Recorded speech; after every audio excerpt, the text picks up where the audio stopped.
Government ஸ்கூலில் படிக்கும்போது எங்களுக்கு எந்த ஹெல்ப்புமே இல்லை. ரொம்ப ரொம்ப கஷ்டப்பட்டு ஒவ்வொரு வருஷமும் நாங்கள் படிக்கிறதுக்கு அவ்வளோ கஷ்டப்பட்டு வந்தோம்.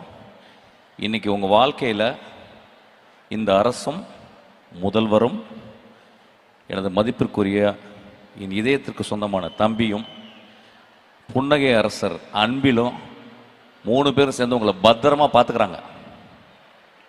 அதை மறக்கவே கூடாது.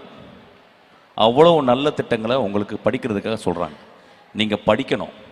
இனி வாழ்க்கையில் உங்களுக்கு எந்த முட்டுக்கட்டையுமே கிடையாது. எந்த முட்டுக்கட்டையும் கிடையாது. உங்கள் வேலை படிக்கிறது தான். உங்களுக்காக எல்லா செலவையும் எல்லா பொறுப்புகளையும் உங்கள் தாய் தந்தை போல முதல்வர் ஐயா உங்களை பார்த்துக்கிறாரு. துணை முதல்வர் அதை வழி நடத்துகிறாரு. எல்லா நல்ல திட்டங்களும் மக்களுக்கு போய் சேர மாதிரி அன்பில் பார்த்துக்கிறாங்க. நான் அவங்க 3 பேருக்கும் பர்சனலாக நான் கடப்படுறேன். ஆச்சி ராயல் குலோப் ஜாமுன் பேக்ஸ் 1 வாங்கினால் 1 இலவசம்.